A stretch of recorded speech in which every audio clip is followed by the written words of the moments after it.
Good afternoon, everyone. This is Maria Zach with Nations in Action, and I am so thrilled today to have with me General Thomas McInerney and General Paul Vallée, and our special source that many of you have been introduced to this week, Monsieur Philippe Argelier from Nice, France, joining us today. So we are very excited to bring this panel to the world because this is one of the most important discussions we will ever have. And unfortunately, it's a discussion that we didn't think we'd ever need to have. And we are really quite surprised to find ourselves in a situation where the world is at war. And I would like to have this forum and panel discussion to help the world understand exactly what the state of the world is.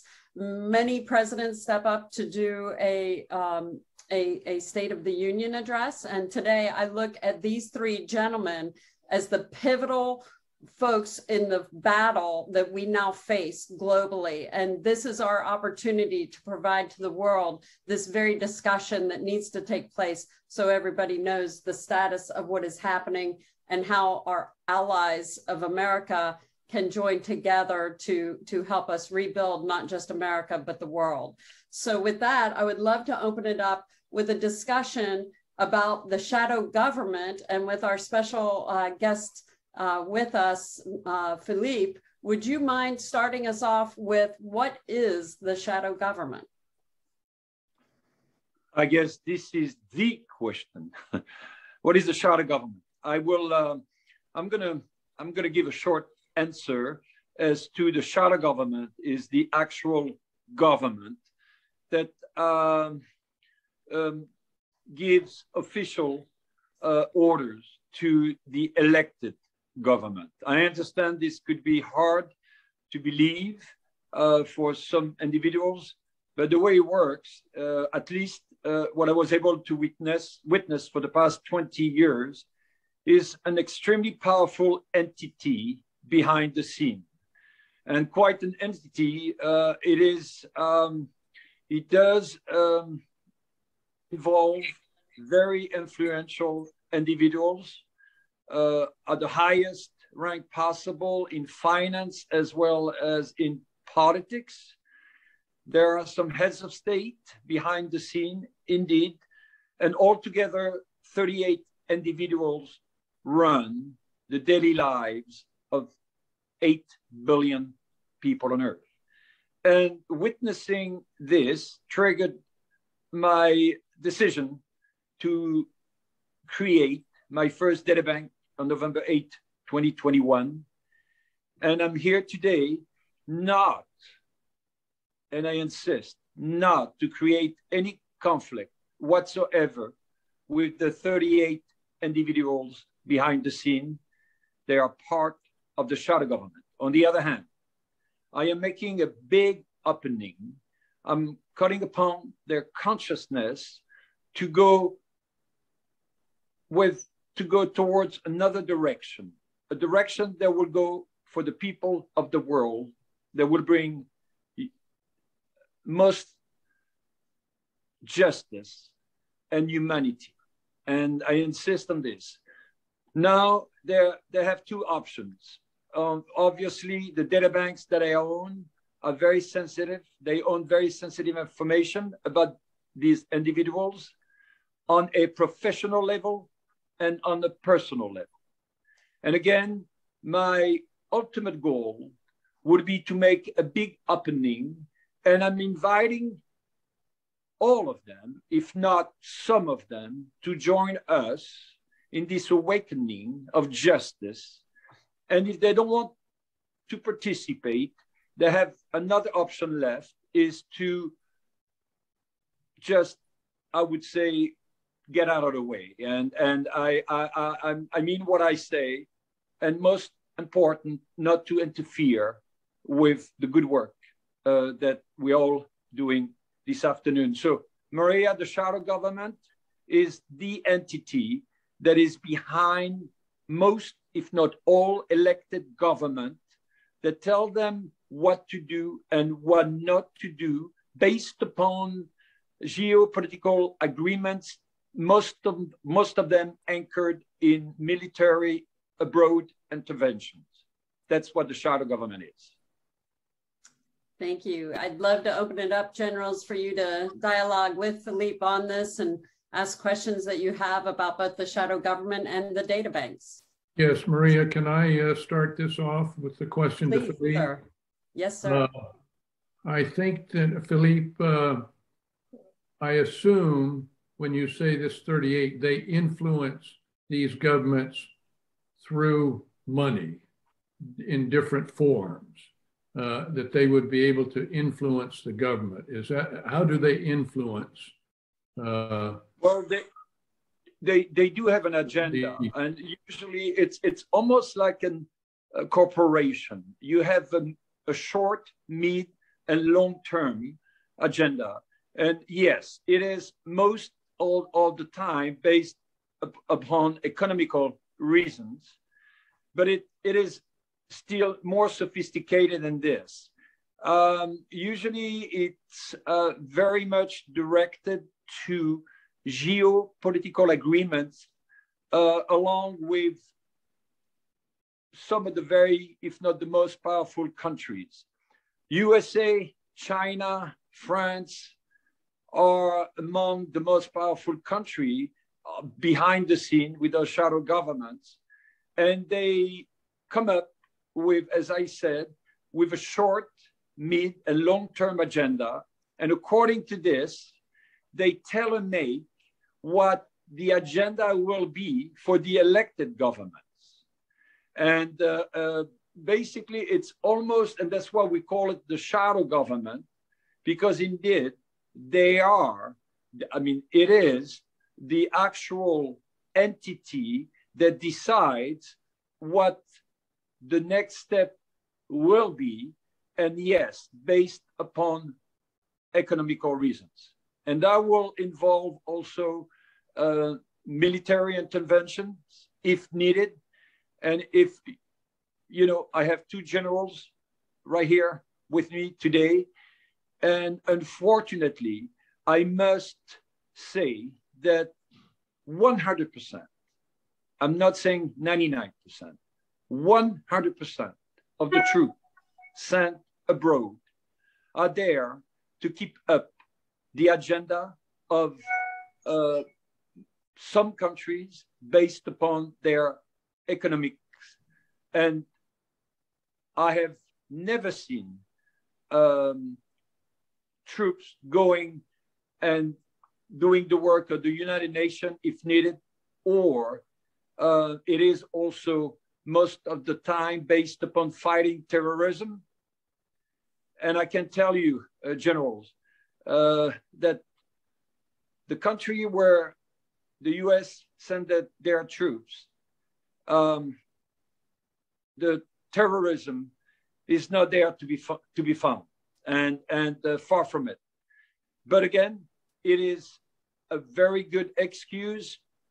It's what will officialize the fact that we're sending troops, because taxpayers are obviously paying for this, and that legitimize our sending troops. And that goes for France, saying, you know what, we're doing this for your protection.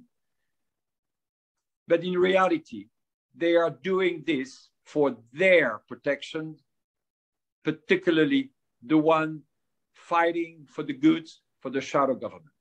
Well, let me follow up with that, because General Vallely and I were intimately involved in mainstream media, Fox News, with the global war on terror.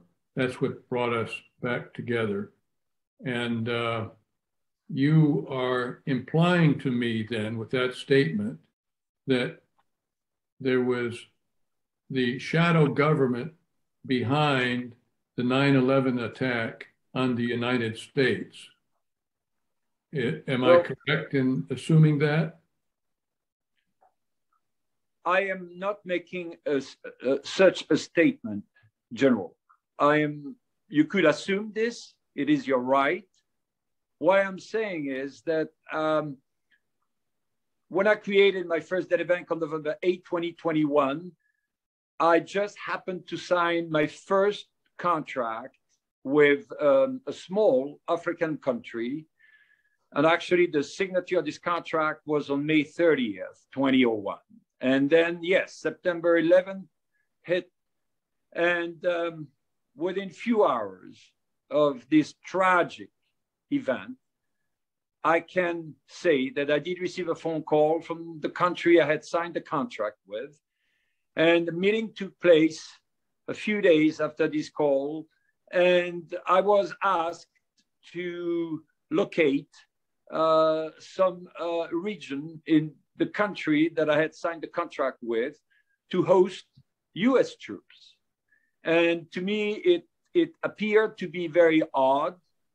September 11th just happened. So what I did, actually, this is what triggered my decision to create my first data bank. So I will not make the statement that the shadow government was behind September 11. On the other hand, I can say that all the elements bring us to think that they could be behind the shadow government. That's the way I would put it. Okay. General Valley, you want to follow up on that? Yeah, thank you very much. It's a great opportunity to be on this conference call. General McEnany and I, several years ago, back as far as 2005, put together the Stand Up America U.S. Foundation. And we primarily now do a threat assessment, domestic foreign threats against America and other entities. And we've been using for quite a while a term globalist. And who are these globalists? Well, we've had names like Soros and Bill Gates and Buffett and a few others. But when you track and you look at the chessboard and you try to put that puzzle together, you see the meetings of these people who I would say, when we know the names of the 38, these are the same people that meet in Switzerland at these economic forums. These are the same people that meet in Aspen once a year at the Aspen Institute. These are the same people that gather in Sun Valley, Idaho, mostly a lot of the high-tech individuals. So when you start piecing it together, I think you're absolutely right on that they've been operating, they've been functioning. And if I'm correct, Philippe, they were responsible for Schengen, for tearing down the borders in Europe of the countries and allow all of these immigrants and others just to pass through without any border restrictions. I could be wrong, but I think Schengen was one of the first of many initiatives that these globalists had taken on. And I guess their goal is to, they want to see nationalism go away. The one-state governments. That's why they persecute anybody that talks about nationalism so much. And they want to really create this one world where they control it. Question comes up, Philippe, why haven't we done anything about the billion-dollar cartels that are destroying America, that are tied to the Chinese and tied to other globalists? Up in Canada, for example, what's happening? So when you start looking at the chessboard, putting these pieces together, Philippe, it makes sense that there is some kind of overseeing architecture, structure of individuals in finance and government, and even senior military that are involved in what's happening around the world, and particularly now with the dismantling of America. Yes, indeed. And, if I may, and to give you, I know most of them. And let me tell you more on a personal level and why they decided to move forward with their own world. To begin with, when you're a billionaire, you are a different individual. And why? Because everything that most of the people are used to or deal with on a daily basis, they do not. So, and in order to understand why they did and what they're doing, what they do, is because they got bored. It was not enough to just be part of the world when you are above all of them.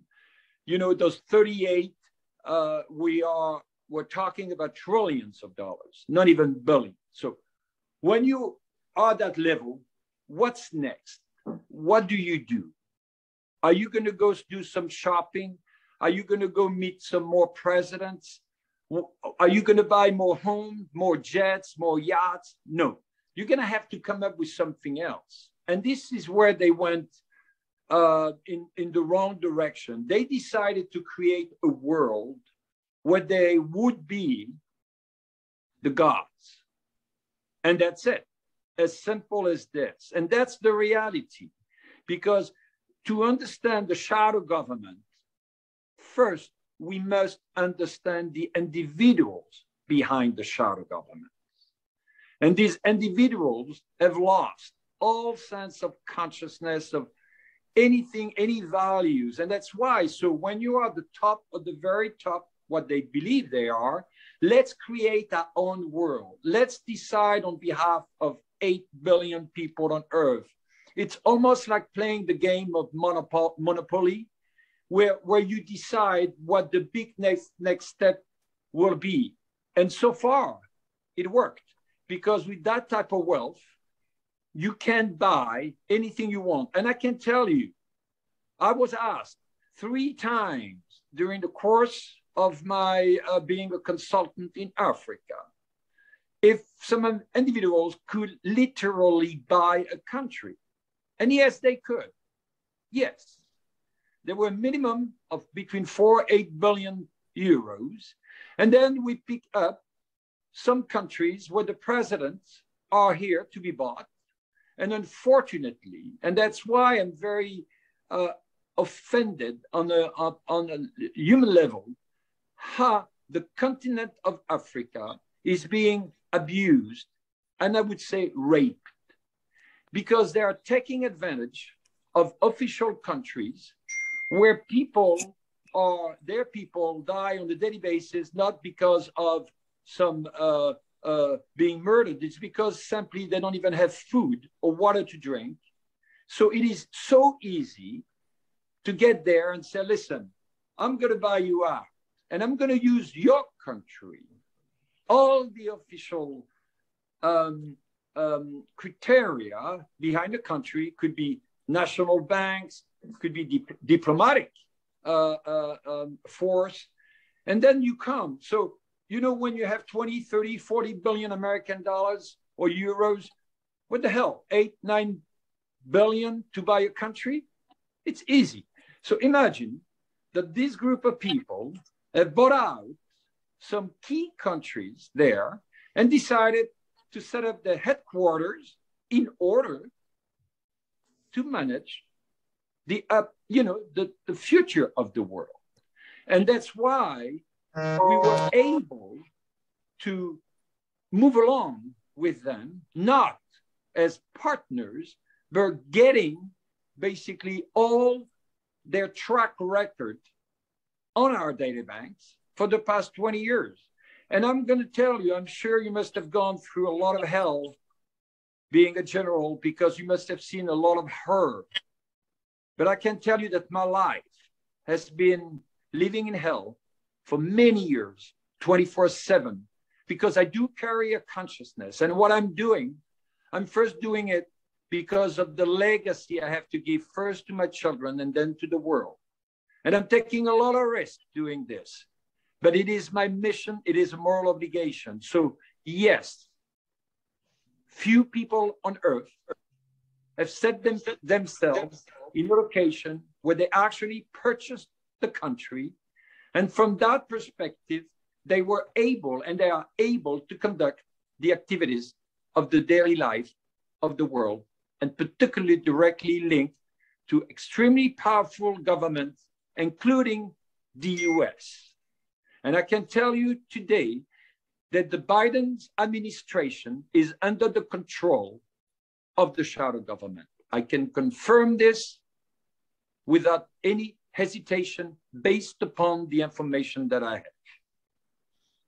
Wow, Philippe, that is very powerful. And I'm so grateful to you also for validating our research into Leonardo and the use of the satellites at Leonardo in the theft of the United States election. And that validation not just meant a lot to us at Nations in Action, but it gave you validity with us because you had pieces that we did not have. And this explanation of the shadow government is extraordinary. It's exactly what the world needs to hear. We're going to wrap up this session. We're going to come back and do a few more sessions. So everybody stand by, nationsinaction.org, and we will be right back with you. Thank you.